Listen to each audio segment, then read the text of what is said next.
Vous nous avez parlé d'Adéla avec ses communications. Quand vous parlez d'Adéla avec ses communications, vous faites toujours mention du pendule ou du balancier. Est-ce que vous pouvez nous expliquer un peu plus comment ça se passait? Quel est le lien avec la communication et le balancier ou le pendule? Adéla avait, depuis 40 ans, là, pratiqué le balancier. Elle connaissait la science des sourciers. Là. Et elle guérissait avec les herbes aussi, hein, des plantes. Hein. Déjà, quand elle était à la baie, là, au Saguenay. À tel point que dans son environnement, il l'appelait la sorcière. Hein, parce que elle envoyait aux gens, les gens lui écrivaient, puis elle leur répondait, mais prenez telle chose, et puis bon. Alors, elle est là, pour répondre aux gens, elle se servait toujours du balancier. Et elle avait à sa disposition là, un graphique de toutes les herbes qu'elle coupait. Elle avait même conservé un petit meuble là, qui avait un échantillon de toutes ces herbes. L'avez-vous encore? Non, on l'a pas.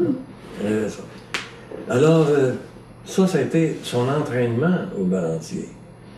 Plus tard, elle a créé ce qu'elle a appelé le graphodisque.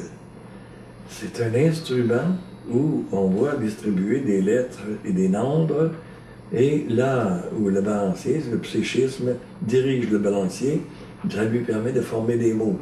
Au début, elle formait des mots, mais elle est devenue tellement habile qu'elle pouvait parler à peu près au même rythme que je le fais présentement.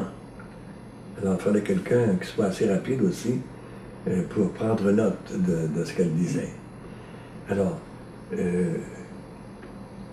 elle avait tellement de facilité à ça qu'à un moment donné, on sonnait à la porte. C'était un livreur qui lui apportait ce qu'elle avait commandé. Elle allait serrer ça, elle se rassoyait, elle repartait, le mot qui suivait. Elle n'avait pas besoin de faire aucun effort pour rappeler. Elle était branchée, comme on dit, hein? Réellement branchée. Alors, c'était devenu pour elle une facilité. Et dans les 10 années qu'elle a pris pour nous donner les sciences cosmiques, on a remarqué aussi un progrès constant aussi. Au début, elle recevait des communications des maîtres. Hein? Et les maîtres signaient leurs communications.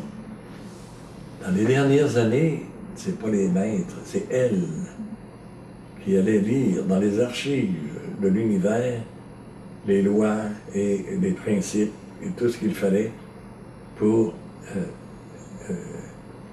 alimenter, si tu veux, le plan des connaissances. Donc elle avait une grande facilité pour la communication.